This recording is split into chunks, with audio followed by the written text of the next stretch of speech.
last chapter, chapter 13, was on social psychology. Social psychology is about how other people influence our behavior through conformity pressures, through the pressure to obey, by social environments that provide social scripts that we act according to. So social psychology is about how other people influence our behavior. And the flip side of social psychology is personality psychology. If I asked you to describe your personality, how would you do that? Can anyone give me an example?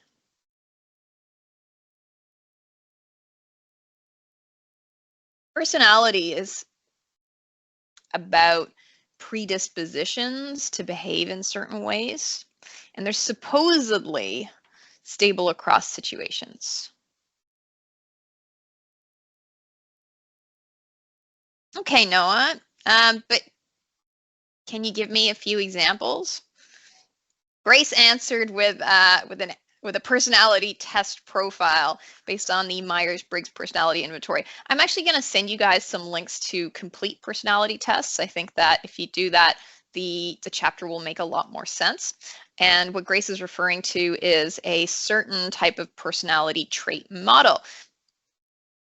And what that model is saying about Grace, and Grace, I don't know if you agree or not, is that you're an extrovert, that you are in kind of an intellectual type, that you're emotional, and I guess conscientious would be one way to put it. And the T suggests that there could be a lot of emotional ups and downs. And okay, and so you agree with it. The MBTI is a wonderful personality test to talk about because it illustrates so many issues with personality, with psychometric testing. I think the theory is actually a lot better than the instrument, and the instrument asks really bad, confusing questions that you might not know how to interpret. So you take the test twice and you get different personality profiles.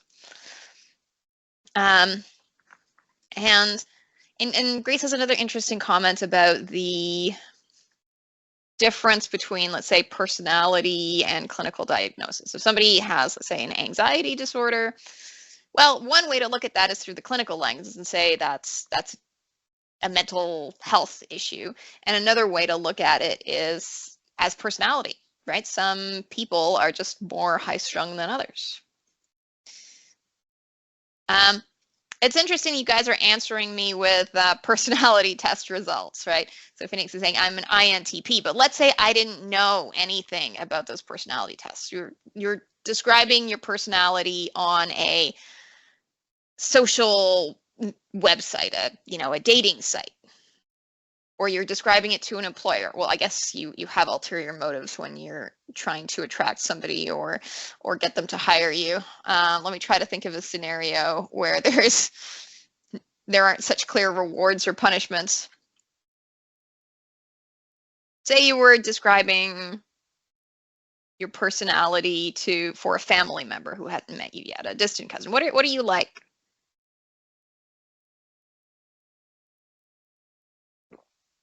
And you can't say like INFJ because I don't know what that means.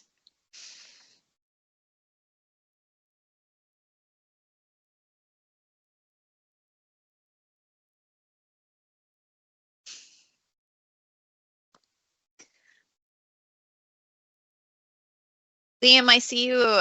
You said that you don't know how to answer that question. Would your friends know how to answer that question? Because personality tests are often based on self-reports, but that might not be the way your best friend would describe you, or the way your parent would describe you.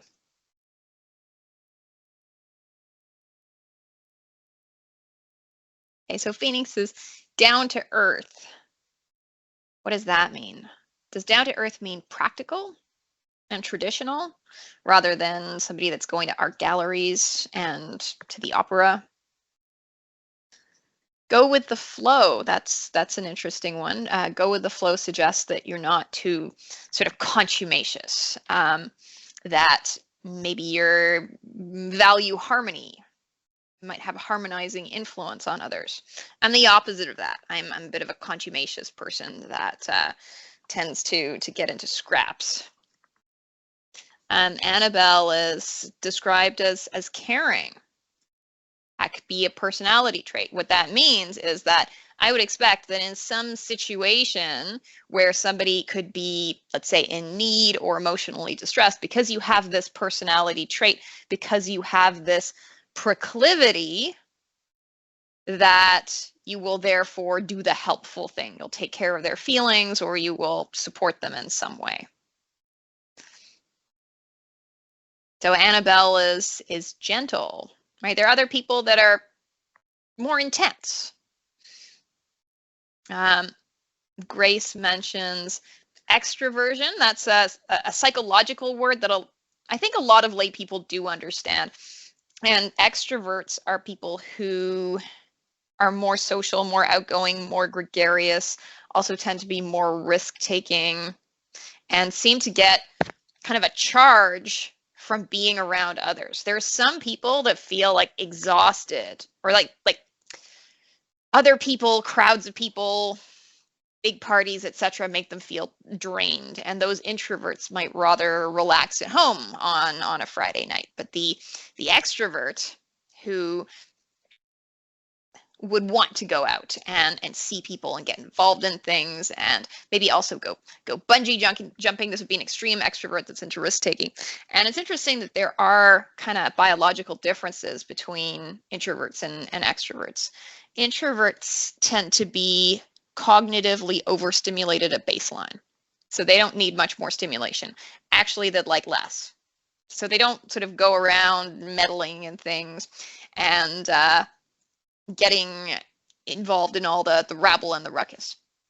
Extroverts tend to be, or have been found to be, understimulated at baseline. They don't have enough stimulation and they want to go out there and do some things, talk to people, and get that stimulation that makes them feel, puts them at the right level of arousal. This difference in sensitivity to stimulation is seen in the fact that introverts will salivate more to the taste of lemon than extroverts, who are a bit less responsive to it. And Grace is describing extroversion as loving to talk, to entertain, sparking conversation. And Grace, you know, you're one of the few students that like helps me out during a lecture by engaging with me. It's otherwise really weird if I like throw a question to the class and it's dead silence. So I appreciate that. You're defining yourself in terms of interests and hobbies, and some of these, me asking about this, wanting to learn about this, represents an idiographic approach. It's about your unique configuration of characteristics. But some researchers want to ask questions about human in general, and they'll say, you know, what are the major personality traits of people? And the MBTI, the people who came up with that Myers-Briggs personality test, thought that there's about, you know, 4 factors: introversion, extroversion, whether you're like a thinker or a feeler, whether you are an N or an S. I can't remember what the S, a sensor or an intuitor. Okay, they're trying to describe everyone according to a few traits. That is a nomothetic approach. Liam has an interesting point. And Liam, were you the one that was telling me that you couldn't describe your personality? Because I see a critical thinker in you, right? You're often the person that contributes kind of critical reflections on things. And how about this? And what about that? I'm not sure about this. And that could be a personality trait too. I mean, Liam, do you do that in many different situations? Are you the skeptic across just in this class, or is this something your friends would notice about you?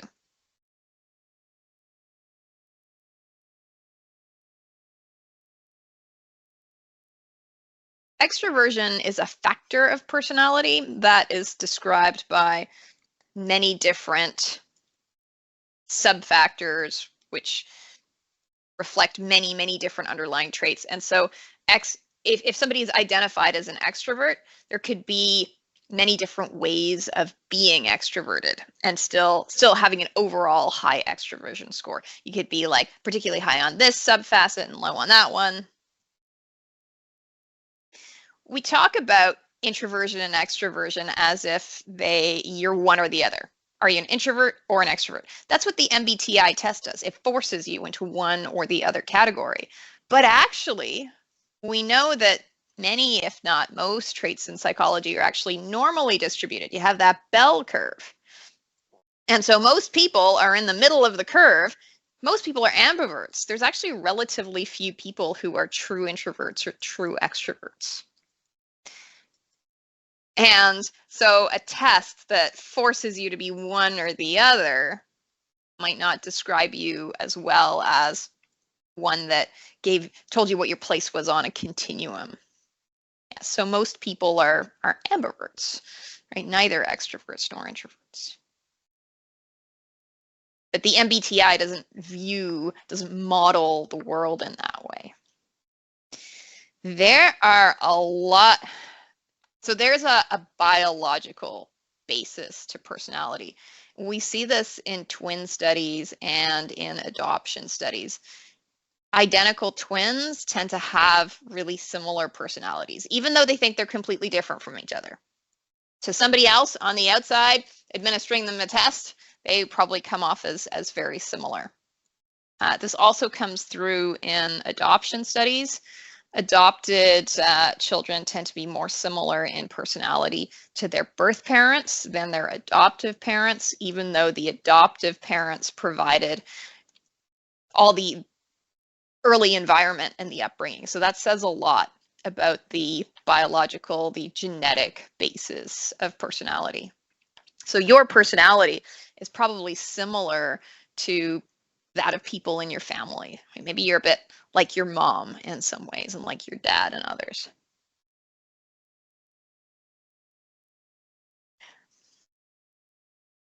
This table in your text is a table of correlations. If two variables are completely linked, such that knowing the score on one variable would tell you the score on the other, then you have a correlation of 1, or -1 if the direction is inverse. These are all positive correlations.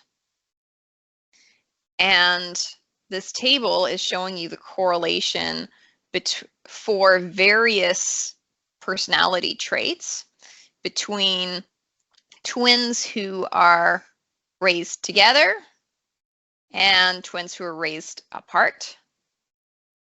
And they do this for identical twins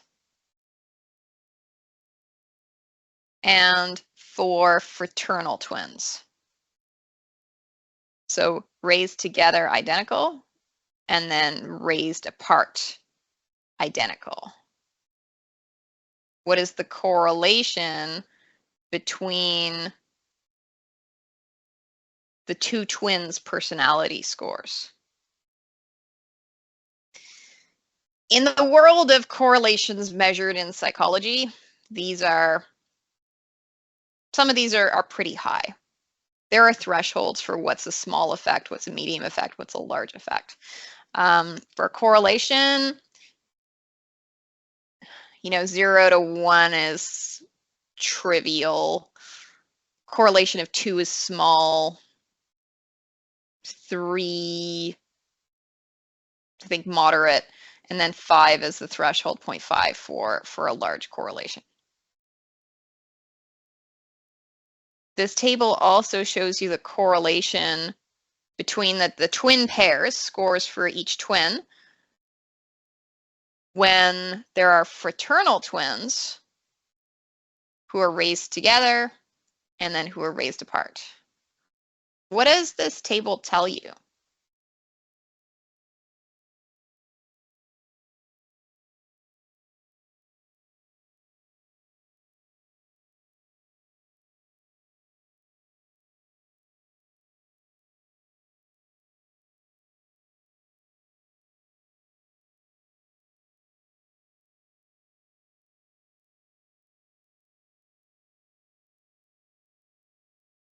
Any thoughts?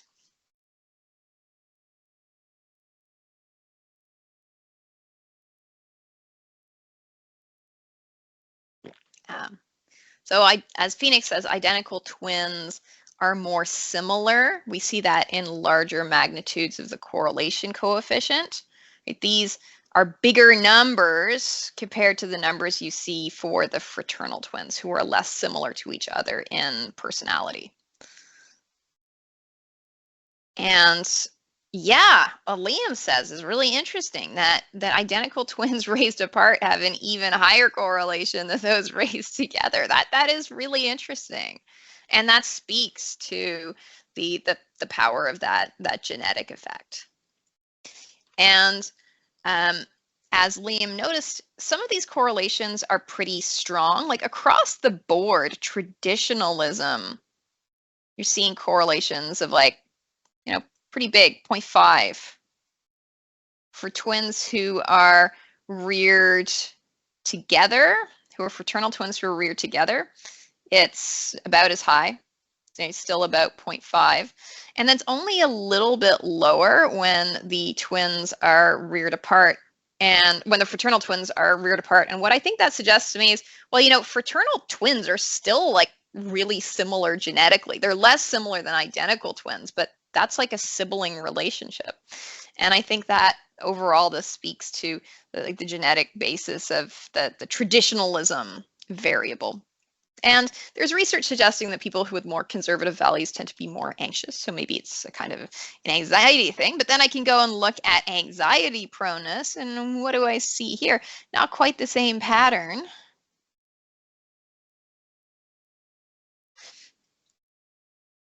Oh, there's an identical twin in the class. So, and Ruby says it's when raised together, you try to be different. Ruby, psychologists would love to study you. I'm sure you and your sister could make probably have some kind of a side income just volunteering for psychological studies where they pay you to participate. And Nicholas as well. Well, psychologists would love to study that. Some of the correlations here are really low, like 0.06 and 0.03. These are pretty much zero. So the identical twin pairs, whether they are raised together or raised apart, the identical twins seem to have a pretty highly correlated scores for impulse control. And the fraternal twins seem to have like a zero correlation in their impulse control, regardless of whether they're raised together or raised apart. And so across the board, there's a much stronger association for the identical twins. So that's again suggesting that's like a kind of genetic thing, right? It's just as strong when they're reared apart. I wouldn't make too much of little differences in these numbers because the measures aren't that reliable and they tend to fluctuate. And Ruby says that you're on twin registries for research, but they're mostly one American subjects. So overall, what research tells us is that there's a pretty strong heritable component or genetic basis. And then they talk about the role of environment in a way that I think can be a little hard to follow. So what do they mean by non-shared environment, and what do they mean by shared environment?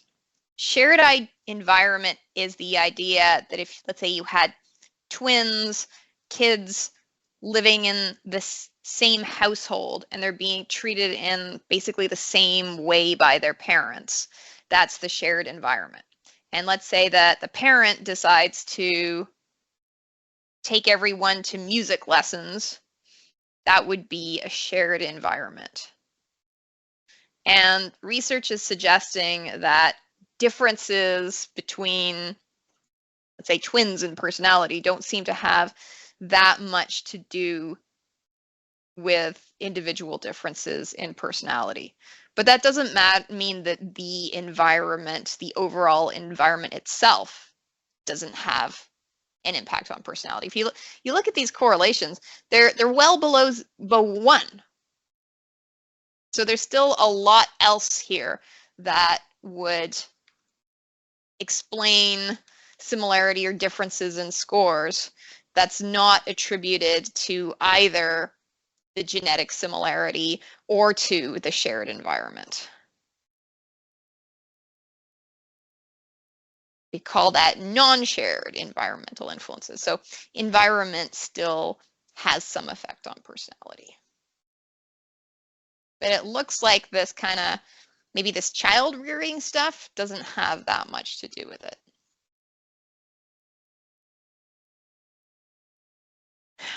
We are not in a place where we can say there are particular genes that code for particular personality types. So we know that there's some genetic basis to personality, but we're not in a place where we can like pin down those genes. And I don't know that any like one gene would determine a personality trait.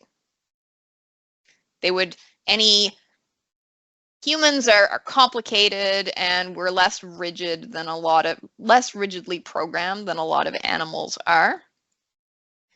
So we know there's some kind of genetic basis, but we don't know exactly what that is. It looks like there are individual differences in how people respond to certain neurotransmitters. So maybe it's about neurotransmitter systems. There is something about dopamine going on with novelty seeking. And so maybe people who seek new experiences, let's say they may respond more strongly to dopamine. And we see that in like ADHD, for instance. And sometimes treatments for these conditions, well, medical treatments for those conditions are often about targeting neurotransmitter systems. I remember when I was on an ADHD medication, I started finding things interesting that I had previously thought were really boring. So maybe I was then able to get the dopamine hit from the boring thing when I was on the medication. I don't know.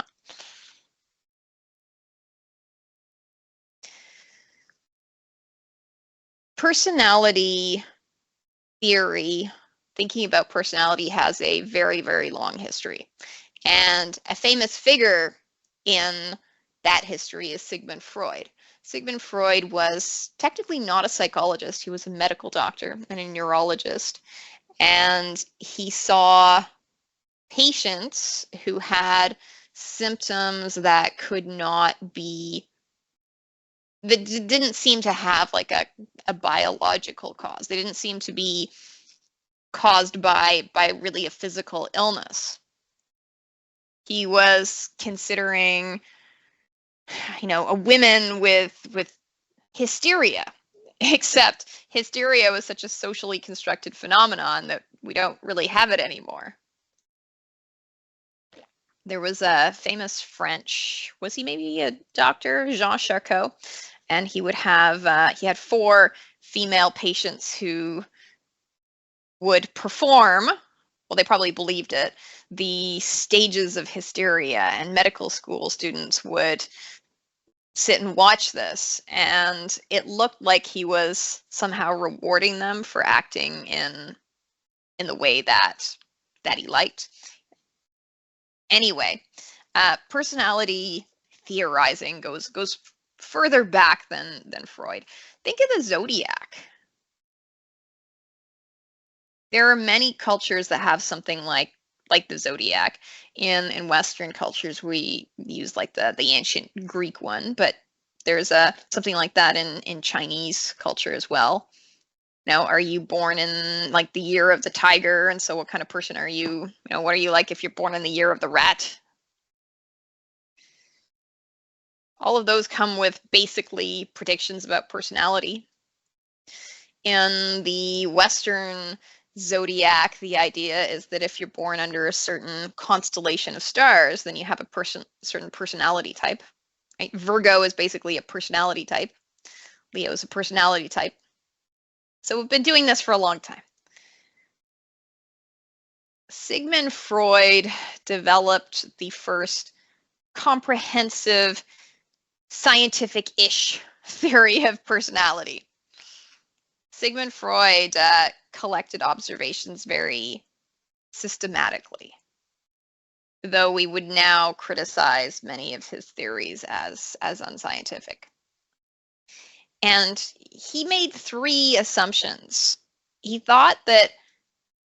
didn't think that psychological events could be kind of random. He thought they were all had some meaningful cause,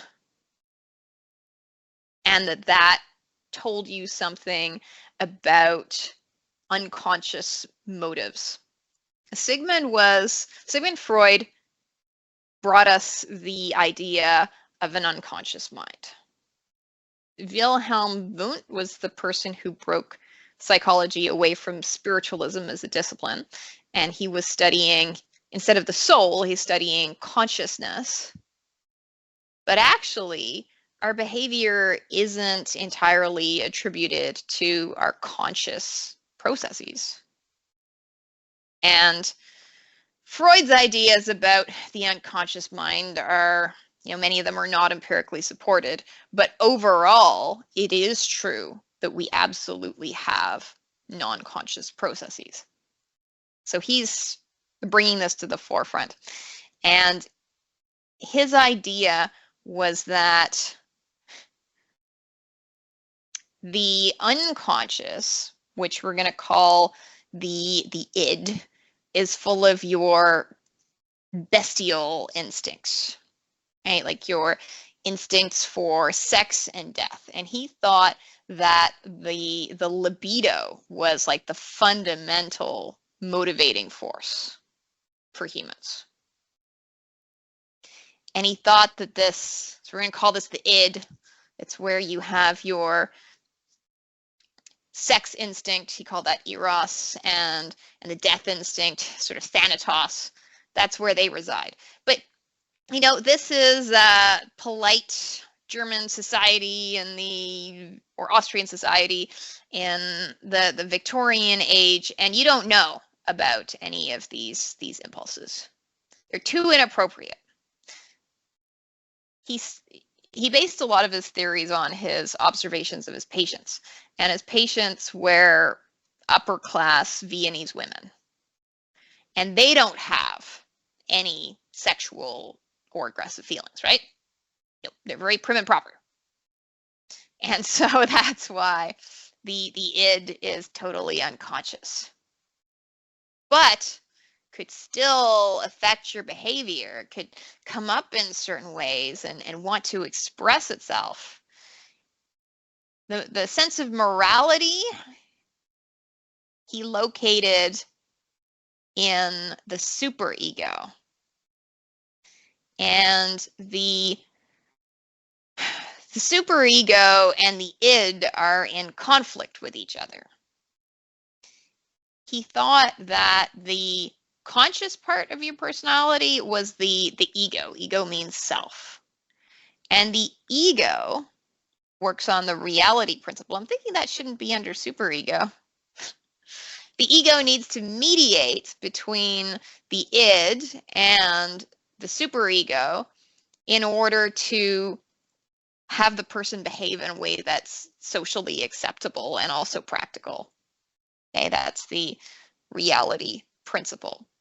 But the id really wants immediate gratification. So you kind of have to suppress that id, right? Or repress it. And maybe this is why your unacceptable desires come up in Freudian slips. Maybe that's why this person is having dreams about smoking a cigar or driving through a tunnel. Yeah, these are good question. So Annabelle said, so are these like fantastic places in our brain that he made up? I like that use of the term fantastic you had there, like as, from fantasy. And as Liam says, he's not thinking about brains. He's thinking of mind as maybe separate from brain. He's not a biological psychologist. And so he's thinking of these as aspects of personality in a sort of abstract theoretical way. But if we're being good scientists, we do know that anything psychological is simultaneously biological and involves some kind of activation of some part of the brain. So it's a really good question. And if Freud were around, if only you could ask him that and say, well, what part of the brain do you think this ego lives in? Or the superego? But in his point, there are these kind of abstract concepts about the mind. And Freud thought that one way that we dealt with these unconscious desires that were socially unacceptable is wish fulfillment in dreams. And he would consider the things people dreamed out to be symbols of like something sexual, something aggressive.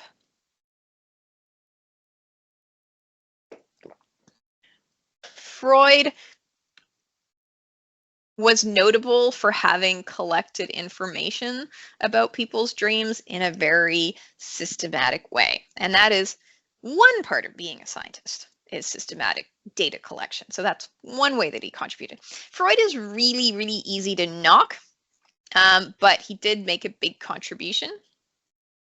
And, the fact that he was thinking or talking about these animal instincts was a big thing for his day, because back then, humans are these sort of moral, pseudo-spiritual type beings. It's kind of shocking to think about how we have primal instincts, but in fact we do. So, he's on to something.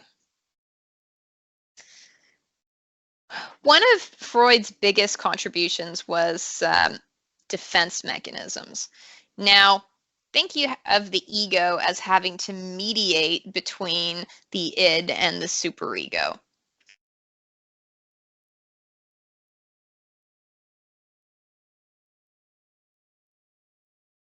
Sorry, I just noticed that my volume, my speaker turned off. Anyway, microphone turned off.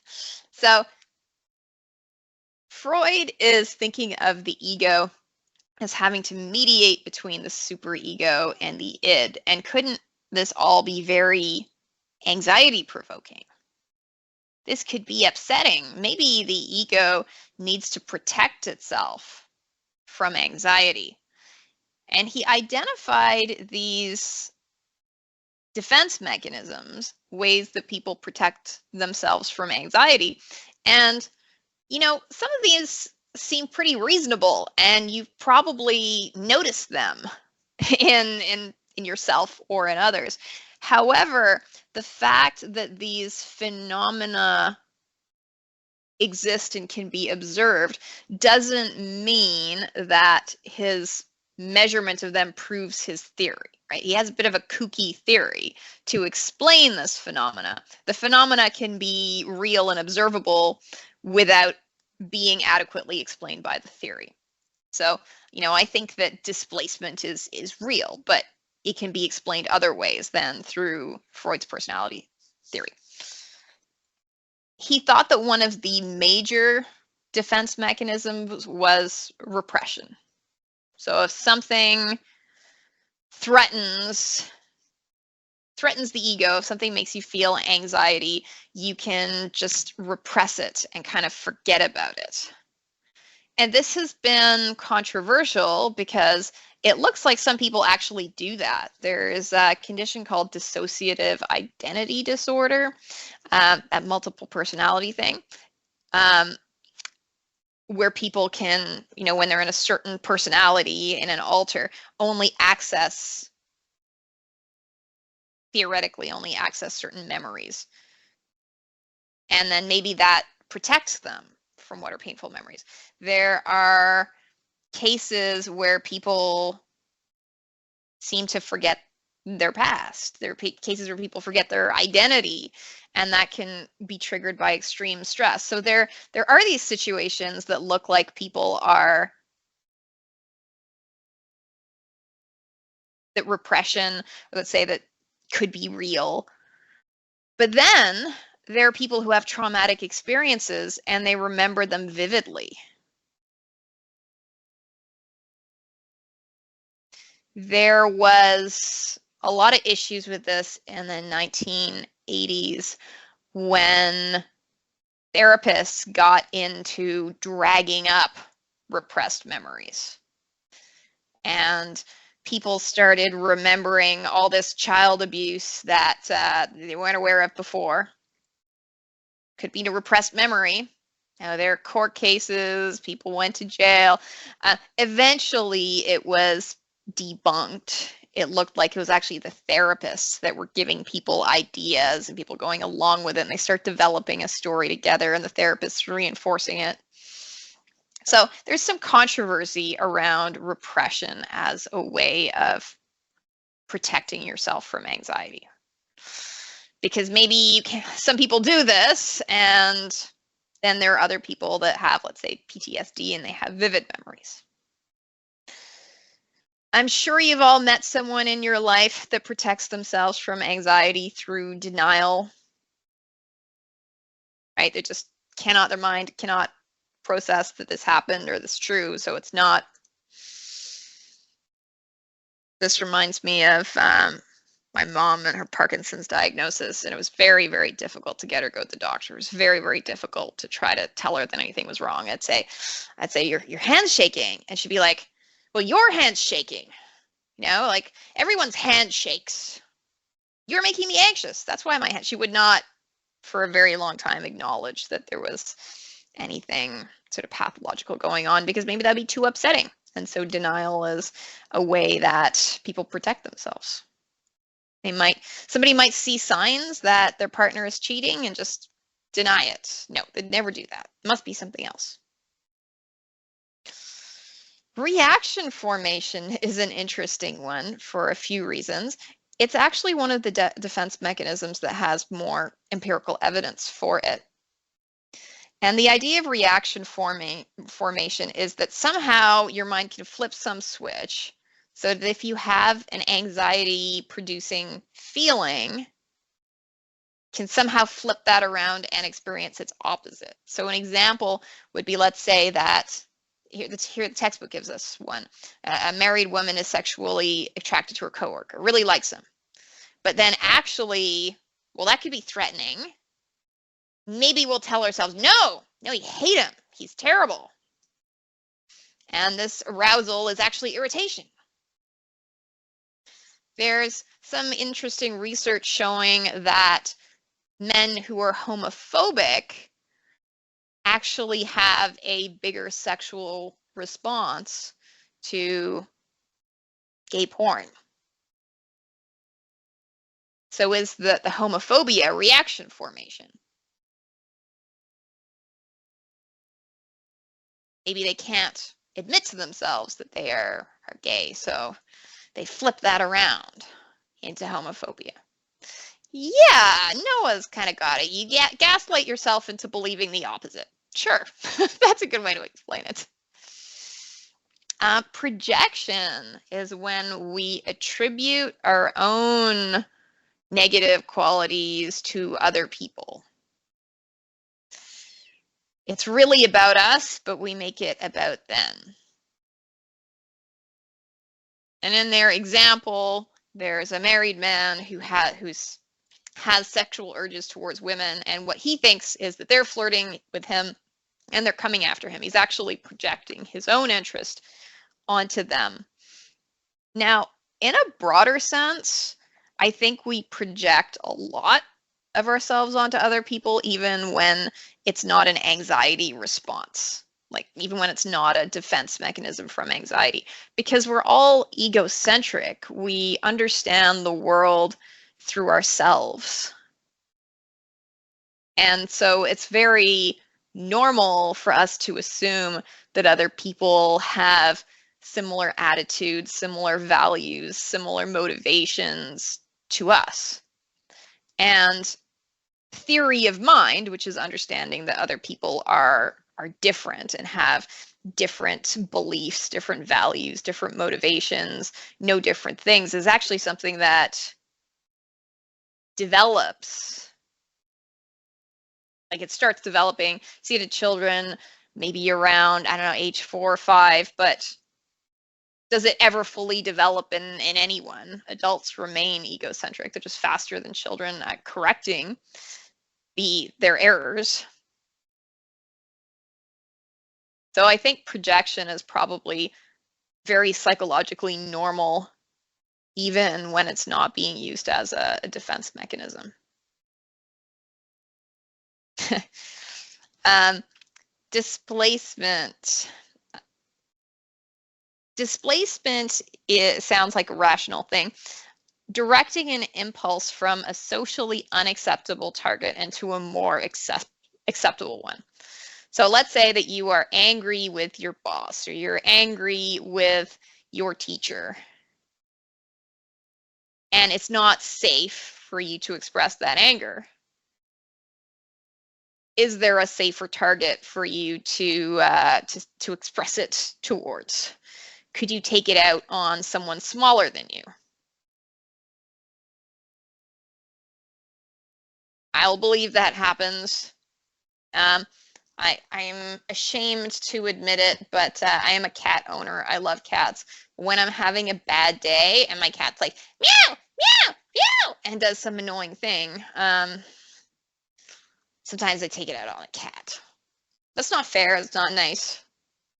But that is an example of displacement, because I don't have an appropriate channel where I can express my frustration. But I can get away with screaming at my cat. Rationalization and intellectualization are kind of similar. Rationalization is about providing explanations that seem reasonable for behaviors or failures that we would be too embarrassed to acknowledge otherwise. And they have the example of a political candidate who loses an election, so they tell themselves that they didn't really want the position after all. Modern psychology would call this cognitive dissonance, like when you act in a way that is not consistent with your own attitudes or self-concept. You may revise your attitude in order to feel a sense of consistency again. We talked about that last chapter. So Freud would call that rationalization. It's like that sour grapes problem. Right? The fox who goes after the grapes can't get them. He's not going to admit to himself that really he's not such a clever fox. He's going to say, I don't really want those grapes. They're not very good. Okay, that protects your ego from anxiety. Intellectualization is when somebody escapes their anxiety by becoming very abstract and intellectual in the way they talk, like focusing on abstract concepts. Speaking in a theoretical kind of a way, a very intellectual way. That could be a way of avoiding your feelings. Sublimation is an interesting one. It's you take the socially unacceptable bestial impulse and then you turn it into something that is socially valuable, socially acceptable. An example of that could be sports. So you have all these nations that compete at the Olympics, and the best, may the best athlete win. It's a competition, and you want to see which sort of nation is best, who has the most champions. Is this a sublimation of our warlike instincts? Is this a healthier, better way to get rid of our aggressive instincts. We'll not get rid of them, sublimate them, turn them into something more socially acceptable. But is this really the same drive to sort of go to war and kill each other and see who wins, who dominates? So sports could be a form of sublimation. Art could be a form of sublimation. There is a statue outside of Dalhousie University that looks an awful lot like a penis. You have to ask, what the artist might have been thinking about. Why do men wear ties? Right, is the tie and that sort of sublimation of the phallic symbol? Is it a way of saying, hey, I've got a really big, could that be it? What about golf? Golf is all about using a club, and it's about getting like a ball into holes while admiring the undulating landscape. And who plays golf? It's mostly men, straight men and lesbians. So maybe playing golf is like a sublimation of sexual desire for women. There are relatively more gay guys who do judo. Maybe that's sublimation of sexual instincts. That's what Freud might say. Oh dear, then there are the stages of psychosexual development, and these get kind of pretty kooky. So Freud thought that the major motivational force was the libido, and that the libido developed throughout childhood, such that personality was basically fixed by puberty through these different stages. And he thought that at these different stages, the libido was focused in different erogenous zones. And so Freud thought, well, okay, why is a baby into sucking on things and putting things in its mouth and, chewing on its hands and its toes? Well, it's because the mouth is an erogenous zone, and this is why it's gratifying its libido. Modern developmental psychologists would be like, maybe the mouth is something that's sensitive, and children learn about their world through their sensory organs, and that's why they're sticking stuff in their mouth. Like maybe that would be a different explanation. Freud thought that around 2 years old, the erogenous zone is the anus, and gratification comes from expelling feces. But there's this kind of conflict with mom and toilet training, right? And maybe you could be punished for not doing it properly on the toilet the way you should. And then he thought that you could get stuck in these stages. So let's say mom toilet trains you wrong, and now she punished you too much for your sloppy poops, and now you're anal retentive, and you're way too neat and ordered and organized. Modern personality theory would say, okay, that person's conscientious. In the phallic stage, Freud thought that the erogenous zone moved to the genitals, and he thought that at this stage, because of something that he went through, boys desire their mother and girls desire their father. We are at time, and I had hoped to get to the end of Freud, but I don't think that I will be able to do that since we're already at 12:20, so we'll pick this up next day. Thank you for your time.